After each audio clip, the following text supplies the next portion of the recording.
By simply sanitizing your workspace and washing your hands. Health officials say you can avoid that flu bug all season. According to the criminal complaint, one of the tricks they used to get away with the goods was placing the items in the cart, then covering them up with other items. When I type in the word Eckankar to google.com, one of the first suggestions is Eckankar Colt.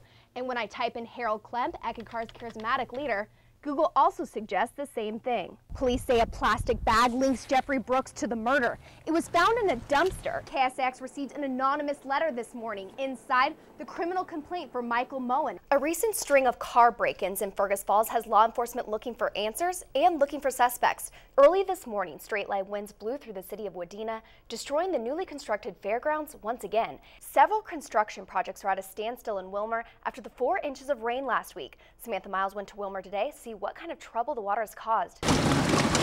When people hit the lake, most expect to hook a walleye, a northern or a bass. And that's all Beth Crone had gambled for 4th of July weekend on Lake Ida.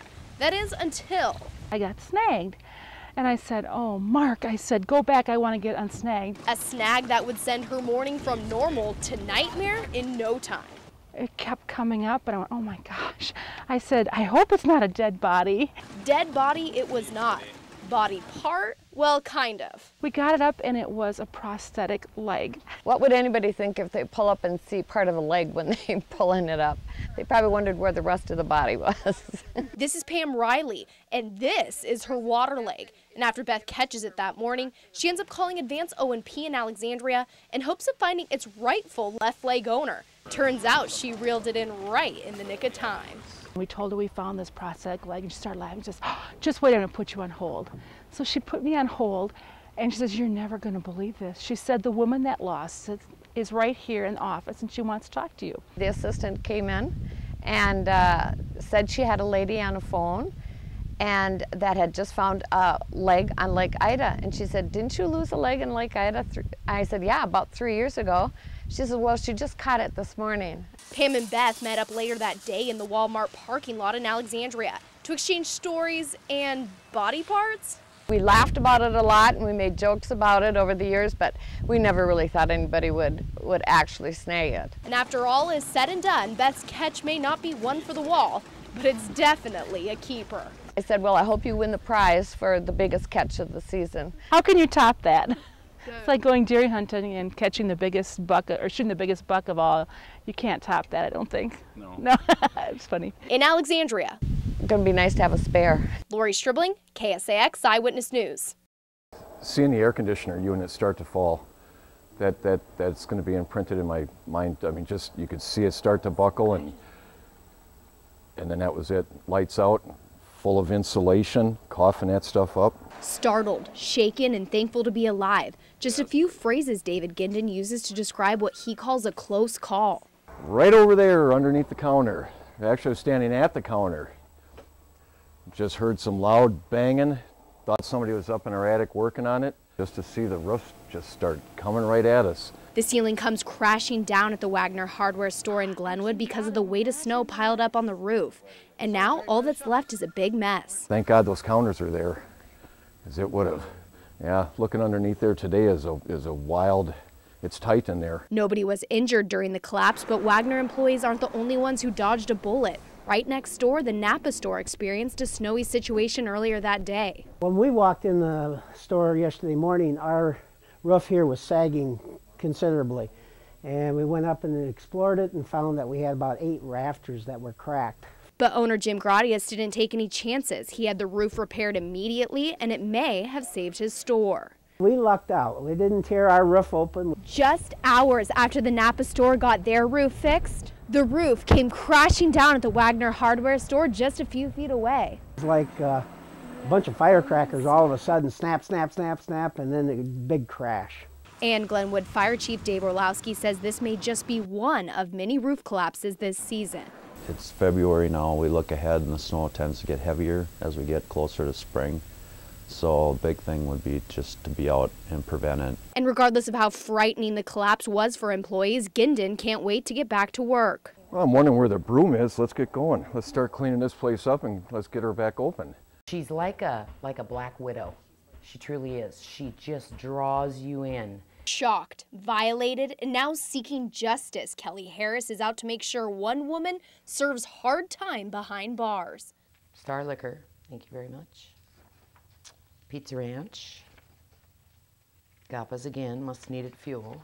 Penny Hopt faces felony charges of swindle and theft. According to the criminal complaint, she admitted to police she faked having multiple sclerosis.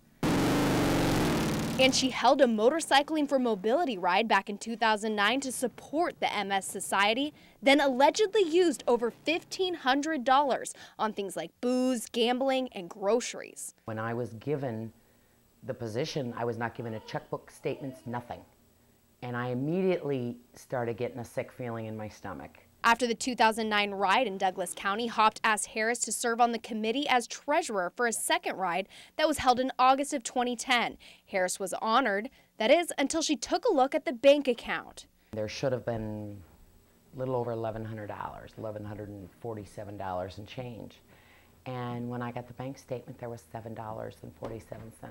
At that point, Harris decided to play cop. She found countless checks written from the Motorcycling for Mobility account for personal expenses. You raised money under false pretenses. You knew from the get-go that you weren't sick.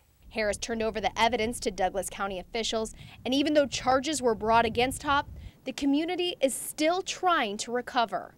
It was harder than facing the reality of this, was having to face these grown men who gave everything, and they got crapped on.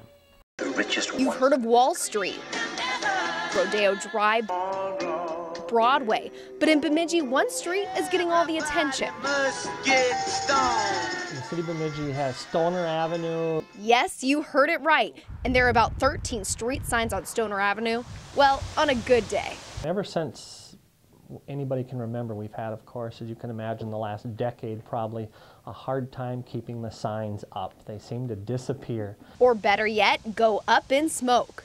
I wish now, as I look back on it, I'd kept track as to how many have been taken. I get up in the morning and check my street signs every day, or when I go to the store to see if they're still up, and they're gone. Craig Gray with Bemidji Public Works says the signs get stolen almost as quickly as they can replace them.